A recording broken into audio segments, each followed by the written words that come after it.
Conference হয়েছিল। ওই কনফারেন্সটা হচ্ছে পৃথিবীর যত ধর্মগ্রন্থ আছে সবগুলো ধর্মগ্রন্থের 10 মিনিটের আবৃত্তি শোনানো হবে। কয় মিনিট? চিল্লায় বলেন। ওখানে গিয়েছে শ্রীমত ভগবত গীতা, গিয়েছে Bible, Tripitaka, Dasatir, Veda, Purana, Ramayana, Digha Nikaya, Yahwist, sacerdotal, Talmud, Torah, Old Testament, New Testament, Zend Avesta এবং আল্লাহর কোরআনও। কোন সুবহানাল্লাহ। চীনের প্রাচীন ধর্ম কনফুসিয়াসের পাণ্ডুলিপি গিয়েছে। যারা আগুনকে পূজা করে, অগ্নি উপাসক, আগুন দেখলে নমস্তে নমস্তে গায়, তারাও গিয়েছে। 10 মিনিট করে সময়। এই কনফারেন্সের উদ্দেশ্য হচ্ছে এইটা চেক করা, in order to check which book, which recitation of the holy book is the most excellent recitation ever. কোন বইয়ের আবৃত্তিটা বেশি সুন্দর লাগে। 10 মিনিট করে সময়। সব ধর্মের ধর্মীয় কিতাবের শায়েকরা, গুরুরা, ধর্ম নানকরা আর ফাদাররা আর কারীরা বসেছে। বিচারকের সামনে 2টা বাটন, একটা গ্রিন বাটন, একটা রেড বাটন, একটা সবুজ বাতি, একটা লাল বাতি। আবৃত্তির সময় 10 মিনিট। চিল্লায় বলেন কয় মিনিট? সবুজ বাতিতে চাপ দিলে আবৃত্তি শুরু, রেড বাটনে চাপলে আবৃত্তি শেষ। প্রথমে ডাকা হয়েছে শ্রীমত ভগবত গীতা। 10 মিনিটের জন্য যে পড়তে শুরু করেছে, ওম নমো ভগবতী বাসুদেবায়। 10 মিনিট পড়েছে। পড়ার পরে বিচারক রেড বাটনে প্রেস করেছে, সময় শেষ, নেমে গিয়েছে। এরপরে ডাকা হয়েছে ত্রিপিটক, বিনয় পিটক, শাম পিটক, অভিধর্ম পিটক মিলে 3টা পিটক। এটা বৌদ্ধ ভাইদের কিতাব। এরা বলে ওম শান্তি, ওম শান্তি। আসলে মিয়ানমারে ওরা যা করছে ওদের বলা দরকার ওম অশান্তি, ওম অশান্তি। ওরা বুদ্ধাং শরণং গচ্ছামি, ধাম্মাং শরণং গচ্ছামি পড়তে পড়তে 10 মিনিট শেষ, চলে গেল। এরপরে ডাকা হলো দশাতীর, দশাতীরের ওরাও পড়লো। এরপরে ডাকা হলো গ্রন্থ সাহেব, পড়লো। জিন্দাবেস্তা পড়লো 10 মিনিট। এরপরে ডাকা হলো ভ্যাটিকান সিটির পোপকে। গত মাসে পোপ আসছিল না? এই পোপের আগের পোপ, তাকে ডাকা হলো to recite the Holi Bible for 10 minutes. 10 মিনিটের জন্য বাইবেল পড়তে আসেন। উনি এসে ওনাদের বাইবেল পড়ে গেল 10 মিনিটের জন্য।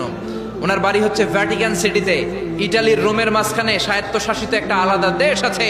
ওইখানে শুধু পোপরা থাকে, যারা বিয়ে না করে খ্রিস্টানদের ফাদার, প্রোটেস্টান্ট, অর্থোডক্স আর রোমান ক্যাথলিক, ওরা সেইখানে রাজ্য স্থাপন করেছে। গোটা বিশ্বের খ্রিস্ট ধর্মকে তারা চালায়। তারা 10 মিনিট সব ধর্ম গ্রন্থের আবৃত্তি এবং তেলাওয়াতের পরে সর্বশেষে মুসলমানদের ধর্মগ্রন্থ কোরআন আবৃত্তি করার জন্য ডাকা হয়েছে। এসেছে মিশরের কারি Abdul Basit ibn Abdus Samad. যারা ওনার তেলাওয়াত শুনেছেন দেখবেন উনি তেলাওয়াত করে আবার সময় নেয়, আধা মিনিট শ্বাস নেয়, আবার লম্বা দম নিয়ে তাল লয় নিয়ে টান দেয়, আবার পিছন থেকে টান দেয়।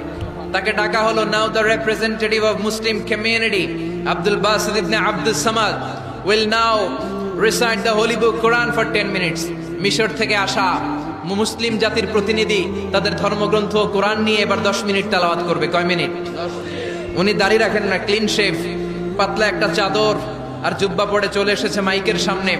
এসে আউযু বিল্লাহি মিনাশ শাইতানির রাজিম বলে টান দিয়েছে। সময় কয় মিনিট?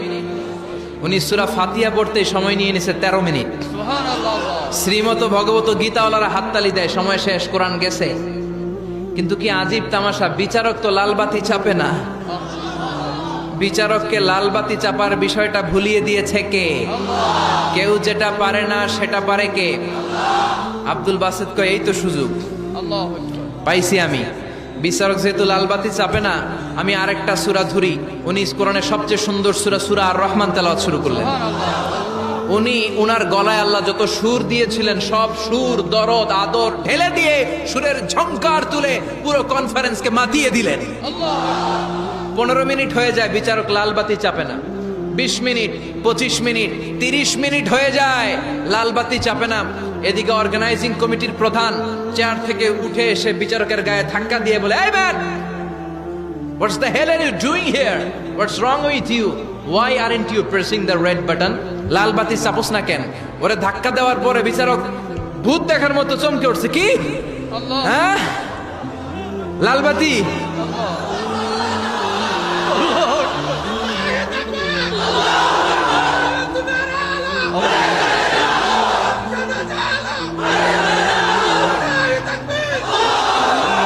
অর্গানাইজিং কমিটির চেয়ারম্যান যখন ধাক্কা দিছে, why aren't you pressing the red button, তুমি লাল বাতি চাপো না কেন?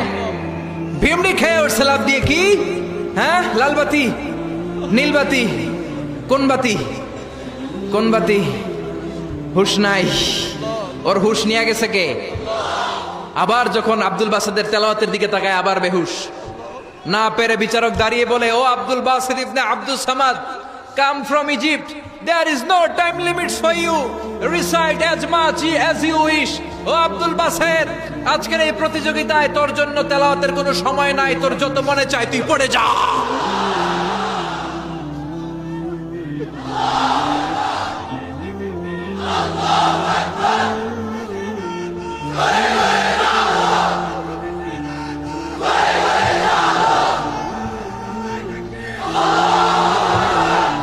চল্লিশ মিনিট সময় ধরে গোটা মুসলিম বিশ্বের অহংকার, মিশরের সবচেয়ে বড় কারি Abdul Basit ibn Abdul Samad গলার সব দরদার সুর উজাড় করে কনফারেন্স রুমে সূরা আর রহমান তেলাওয়াত করলেন।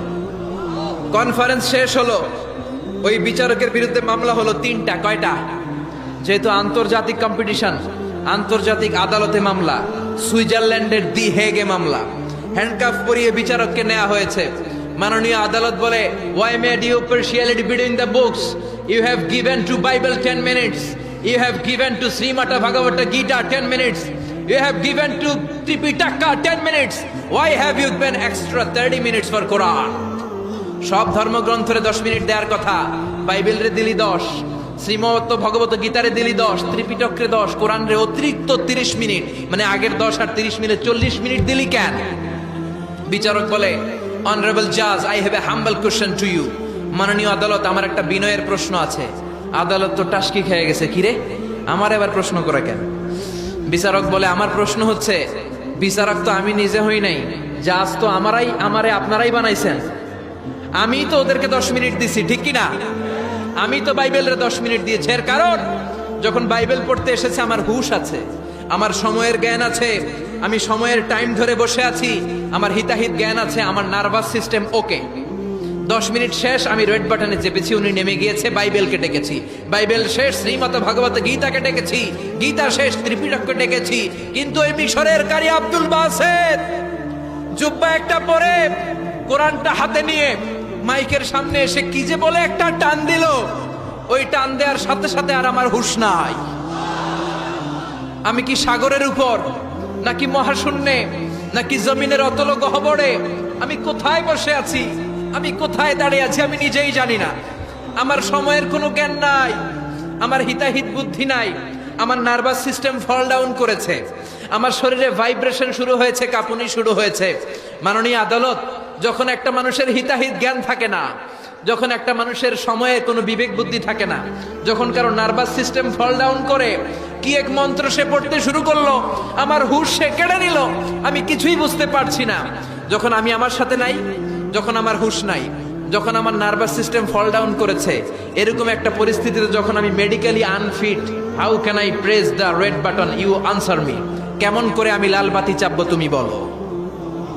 প্রিয় ভাইয়েরা, আপনারা যারা আইন নিয়ে পড়াশোনা করেন তারা জানেন, কেউ যদি মেডিকেলি আনফিট থাকে তার কোনো বিচার হয় না, ঠিক কিনা? পাগল খুন করলেও বিচার নাই, ঠিক কিনা? সে কোরআনকে অতিরিক্ত সম্মান দেওয়ার কারণে সর্বশেষে এই বিচারকের কোনো বিচারই হয় নাই। বেকসুর খালাসের ব্যবস্থা এই বিচারককে করে দিয়েছে কে? এই জন্য ওই কোরআন ধরতে রাজি আছে মুসলমান, পড়তে রাজি আছে মুসলমান, ওই কোরআনের জন্য মরতে রাজি আছে মুসলমান। অনেক আলোচনা হয়েছে, 3টা কর্মসূচি নিয়ে বিদায় নিতে চাই। কর্মসূচি নাম্বার 1, কোরআন তেলাওয়াত করতে জানতে হবে। রাজি আছেন? যারা জানি না তারা শিখবো। 2 নম্বর কর্মসূচি, মাতৃভাষায় প্রতিদিন কোরআন পড়বো।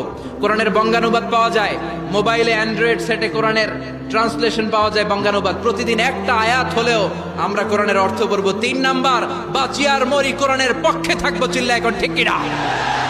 এই কোরআন আমাদের প্রাণ, এই কোরআন আমাদের জান। এই বাংলার জমিনে কোরআনের আইন চালু হোক, আমরা চাই কি চাই না? যারা কোরআনের বিরুদ্ধে কথা বলবে ওদের সাথে আমাদের কোনো সম্পর্ক। আল কোরআনের বিরুদ্ধে একটা আইনও বানালে ওই আইন আমরা মানবো না। চিল্লায় বলেন ঠিক কিনা? আমরা এই কোরআনকে বুকে ধারণ করতে চাই। রাজি আছো মুসলমান? হাত তুলে আল্লাহর দেখা।